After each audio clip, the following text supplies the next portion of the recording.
Jumpa lagi dengan saya, Willy The Rooms, tetap di The Sinners Channel.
Akhir-akhir ini banyak sekali yang membicarakan mengenai Kristen progresif, seiring yang disampaikan oleh seorang yang bernama Brian Siawarta dalam podcast Login di YouTube. Apakah ini barang baru? Pusat Kekristenan Progresif didirikan oleh pendeta episkopal James Adams pada tahun 1994.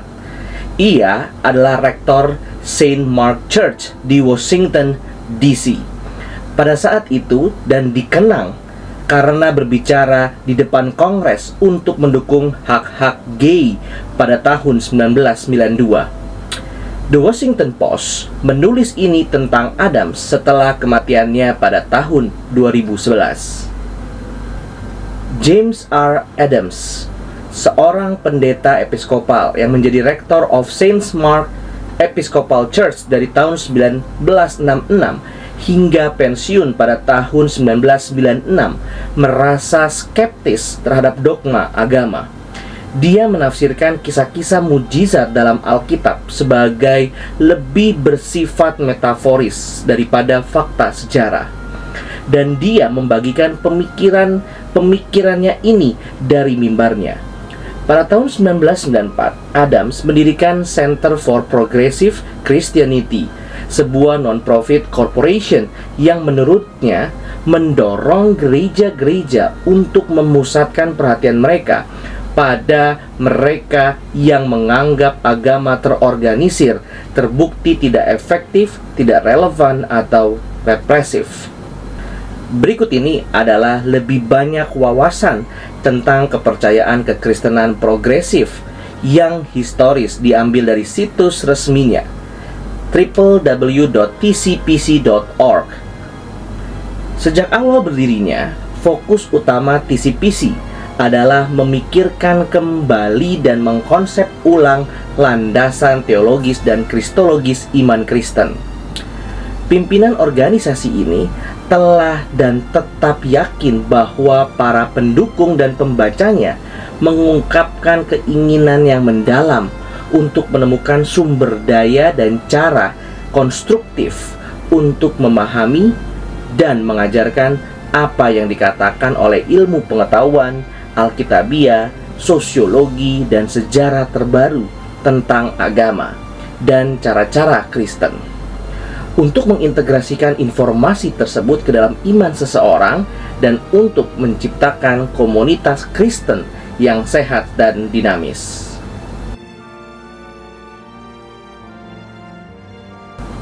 Jim Adams menulis beberapa buku tentang kekristenan progresif, termasuk So You Think You're Not Religious, Saint Johann Press 2010, dan From Literal to Literary, The Essential Reference Book for Biblical Metaphors, Pilgrim Press tahun 2008.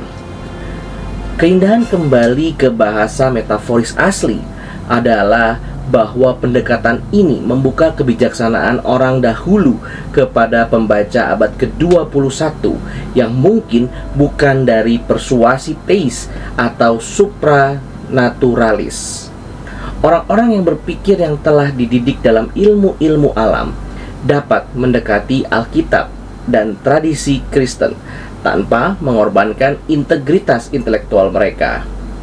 Ketika bahasa Alkitabiah dipahami, terutama sebagai metafora, wawasan tulisan suci diungkapkan kepada orang yang skeptis maupun orang Kristen konvensional, kepada orang percaya dan orang yang ragu.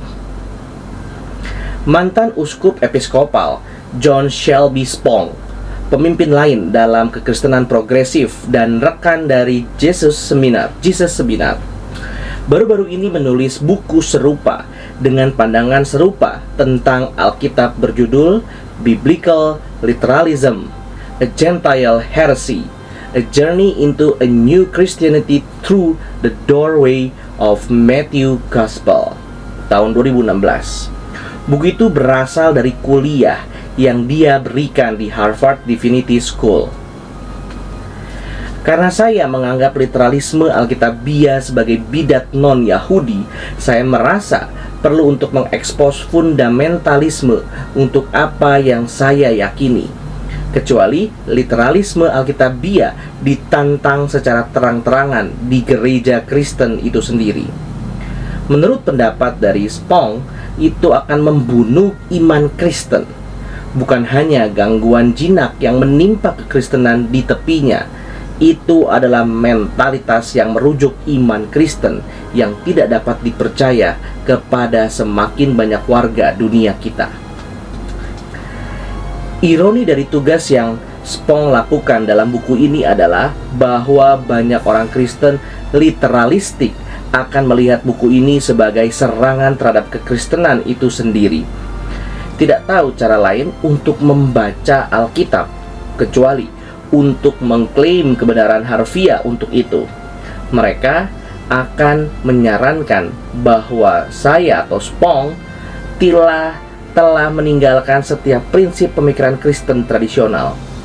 Saya telah mendengar tuduhan itu lebih dari sekali. Begitu terdistorsinya sudut pandang ini sehingga mereka tidak akan dapat melihat seberapa dalam saya Kristen atau seberapa dalam Kristen buku ini.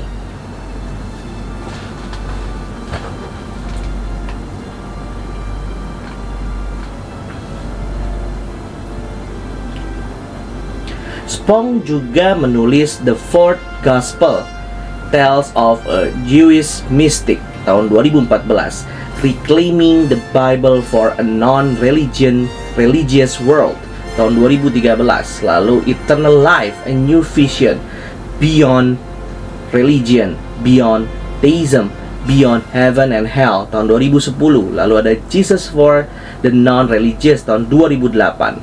The Sins of Scripture, Exposing the Bible's Text to Hate to Reveal the God of Love, 2006. A New Christianity for a New York, Why Traditional Faith is Dying and How a New Faith is Being Born, tahun 2002. Why Christianity Must Change or Die, A Bishop Speaks to Believers in Exile, tahun 99. Resurrection, Myth or Reality, A Bishop Search for the Origins of Christianity, tahun 95. Born of a Woman, A Bishop Rethink the Virgin Birth and the Treatment of Woman by a Male-Dominated Church, tahun 94. Rescuing the Bible from Fundamentalism, A Bishop Rethink the Meaning of Scripture, tahun 92. Living in Sin, A Bishop Rethink Human Sexuality, tahun 1990. Saya atau Spong tidak percaya bahwa Maria secara biologis benar-benar perawan. Saya atau Spong tidak percaya seorang yang dikenal sebagai ibu perawan bisa dihadirkan dengan kredibilitas di hadapan laki-laki atau perempuan masa kini sebagai perempuan ideal. Saya tidak percaya bahwa kisah keperawanan Maria menambah gambaran Ibu Yesus. Sebaliknya, saya percaya bahwa cerita tersebut telah mengurangi kemanusiaan Maria dan telah menjadi senjata di tangan mereka yang memiliki prasangka patriarki yang mendistorsi kemanusiaan setiap orang pada umumnya. Tetapi kemanusiaan perempuan pada khususnya. Saya masih menegaskan dengan keyakinan mendalam bahwa pemahaman Spong tentang agama Kristen berakar kuat pada realitas Paskah. Namun, iman Spong pada kebangkitan Yesus tidak menuntut saya untuk menyatakan bahwa kata-kata yang saya gunakan untuk berbicara tentang kebangkitan itu tidak bersifat mitologis. Saya juga tidak bersikeras bahwa Paskah harus dipahami sebagai peristiwa supranatural objektif yang terjadi dalam sejarah umat manusia. Saya juga harus menyatakan bahwa saat ini saya mendekati dan memahami momen kritis dalam kehidupan Yesus yang disebut Paskah dan harapan umat Kristiani akan kehidupan setelah kematian dengan cara yang sangat berbeda dari Paskah.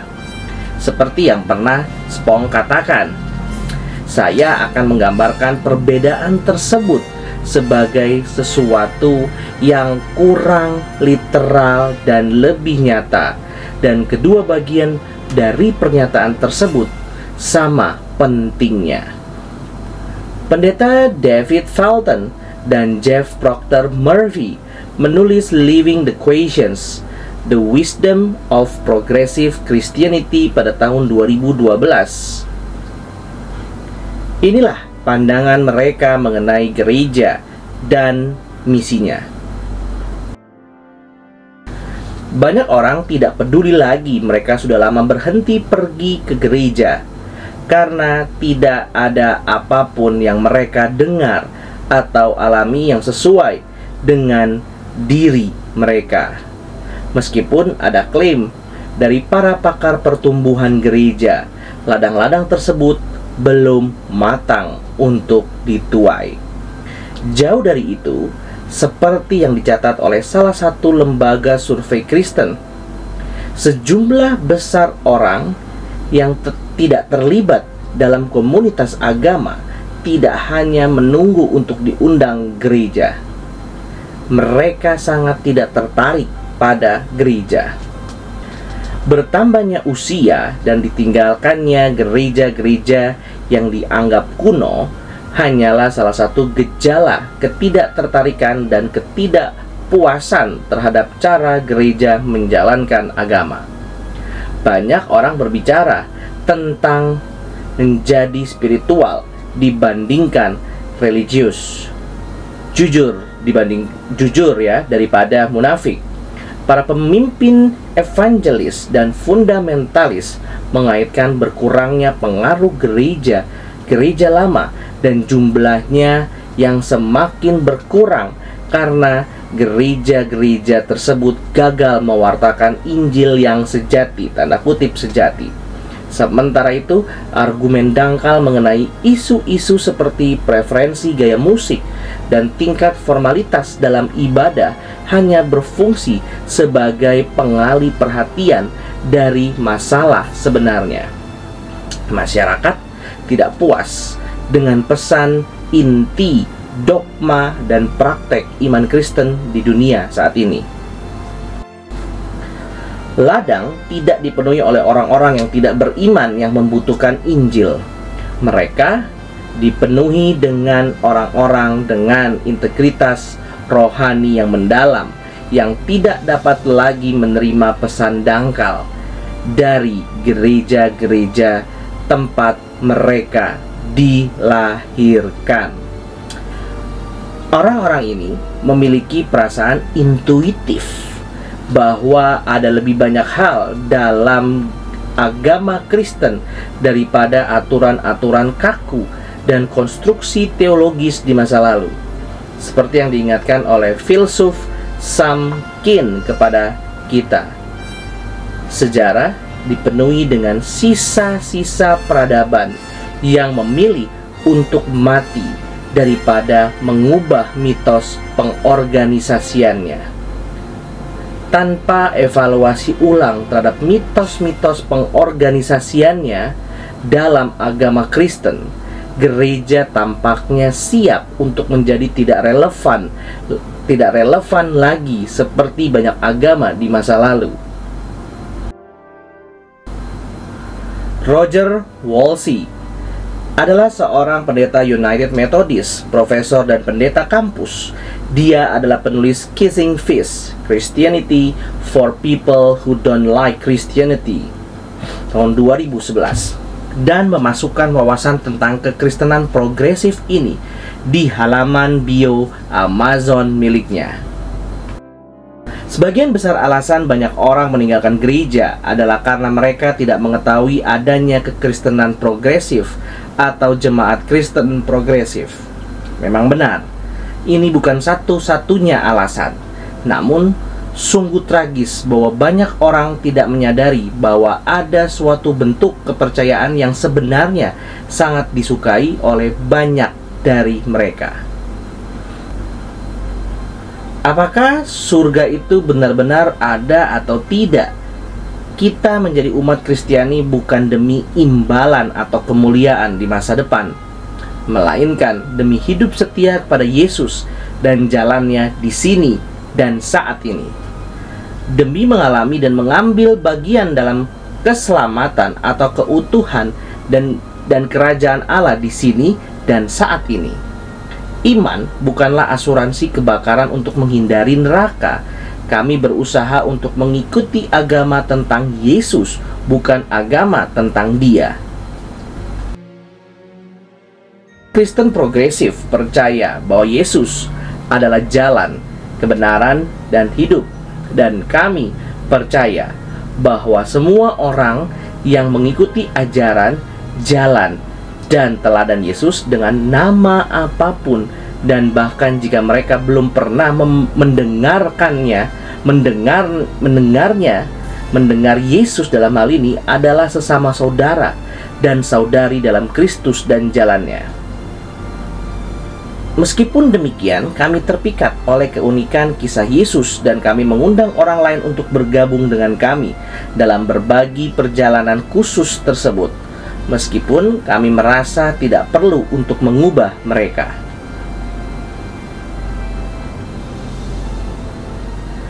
Pendekatan non-eksklusif terhadap iman kita inilah yang dianggap menarik oleh banyak orang dewasa muda. Jadi kita tetap menginjil meskipun sebenarnya tidak. Pada akhirnya, mari kita setia semampu kita dan tidak khawatir tentang gereja yang sedang sekarat. Kami tidak takut mati karena kami mengikuti penyelamat yang menyerahkan segalanya demi orang lain. Memang benar, jika kita melakukan sesuatu untuk menarik orang karena putus asa, maka hal itu akan sia-sia. Ini seperti berkencan dengan seseorang yang merasa tidak aman dan cemas. Tidak menarik. Mari kita dengan berani menjadi diri kita sendiri, dan mungkin lebih dari itu. Ya, lebih dari itu. Roger Wolsey di halaman Amazon.com. Suara-suara lain dari kekristenan progresif di Amerika Serikat meliputi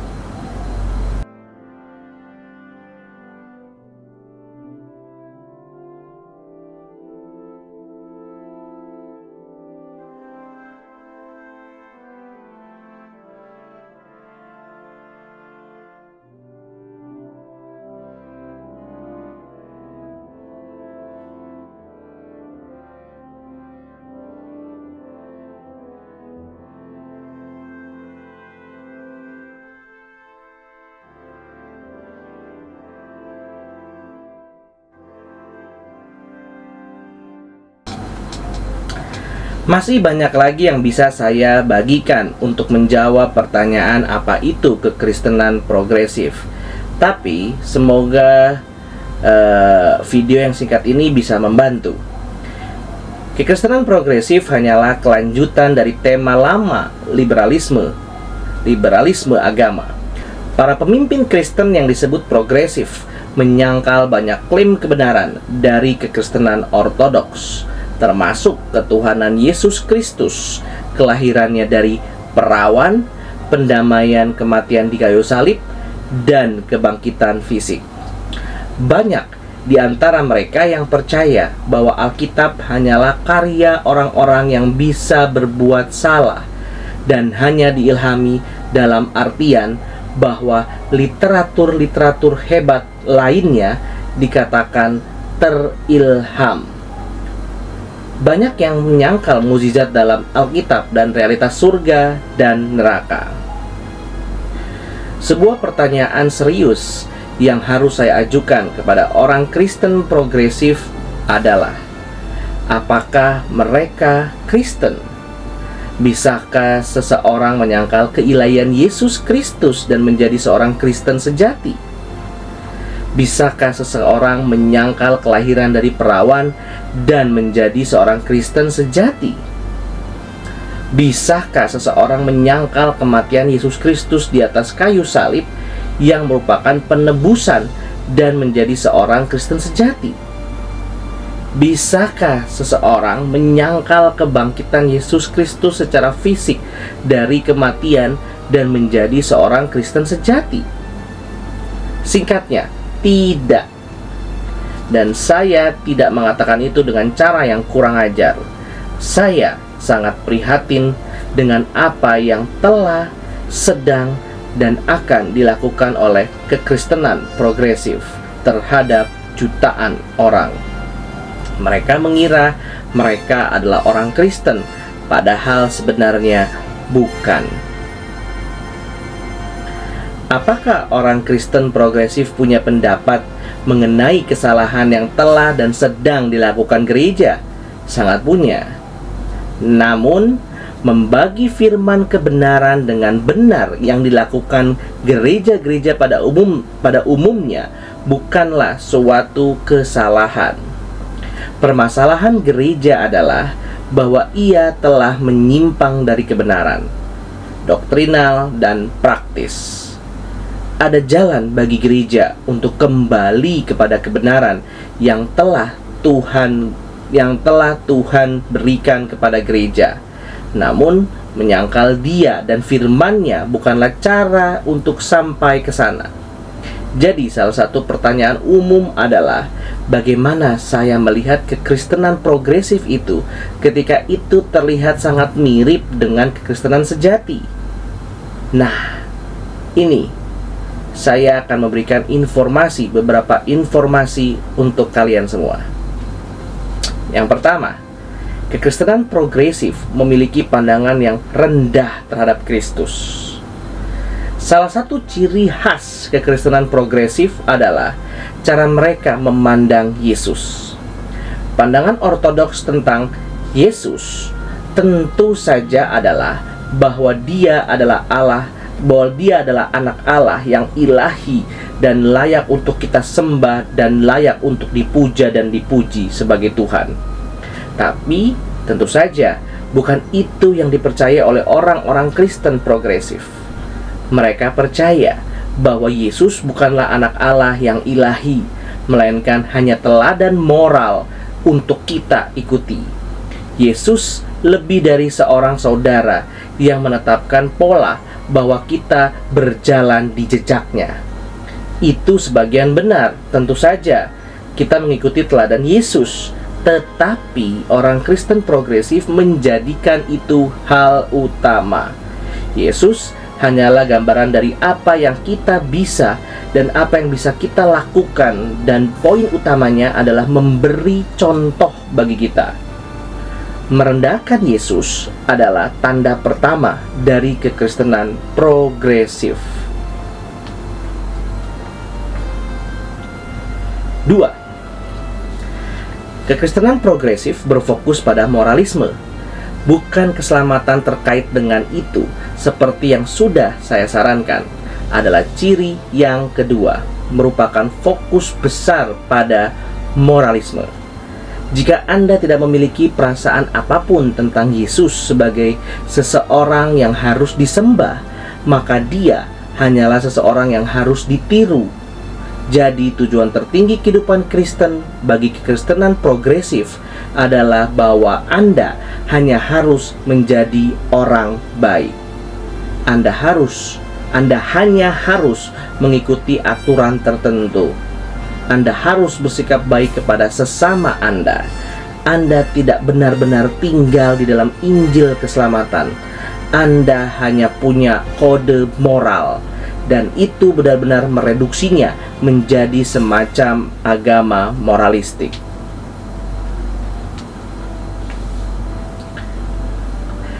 Kekristenan progresif meremehkan kejatuhan manusia. Ciri yang ketiga juga sangat dekat dengan itu, yaitu jika Anda berpikir Anda bisa menjadi orang baik, Anda harus memiliki pandangan yang sangat rendah tentang dosa, yang merupakan hal lain yang dimiliki oleh kekristenan progresif. Ini adalah gagasan bahwa orang-orang tidak benar-benar jatuh dan mereka tidak benar-benar seburuk itu. Tidak ada yang benar-benar merusak kita, bahwa kita semua adalah orang baik pada intinya, dan karena itu benar-benar memiliki kesempatan untuk menjadi lebih baik. Anda akan menemukan bahwa di kalangan Kristen progresif ada yang meremehkan kata dosa. Tentu saja tidak ada minat untuk berbicara tentang murka Allah atas dosa. Allah sama sekali tidak digambarkan terganggu atau kesal dengan dosa. Ini adalah semacam keunggulan klasik dari kekristenan progresif. Sekarang, ketika Anda menyelesaikan semua itu, pada akhirnya Anda akan mendapatkan sesuatu yang sebenarnya bukan kekristenan sama sekali. Jika Anda tidak memiliki Yesus yang ilahi, dan jika Anda mereduksi semuanya menjadi moralisme dan tidak ada kejatuhan atau dosa yang nyata, maka salib bukanlah sesuatu yang dapat menyelamatkan Anda. Ketika Anda melihat salib, itu hanyalah contoh yang baik dari orang yang baik. Ini bukan kabar baik. Itulah yang sungguh menyedihkan mengenai kekristenan yang progresif. Pada akhirnya, ini bukanlah kabar baik sama sekali. Sebenarnya semuanya terserah Anda. Jika semuanya terserah kita, itu kabar buruk. Namun tentu saja Injil yang sebenarnya adalah kabar baik yang semuanya telah terlaksana dan diselesaikan dalam pekerjaan Kristus yang besar dan telah selesai. Jangan mudah ditipu. Tidak mungkin ada progres yang tidak didasarkan pada masa lalu. Kekristenan progresif tidak ada kaitannya dengan Kristen masa lalu. Mereka tidak melakukan progres apa-apa. Terima kasih. Tuhan Yesus memberkati. Puji Allah, puji Allah, puji Allah Tritunggal. Mulia-mulia bagi Allah, pemberi kurnia keselamatan.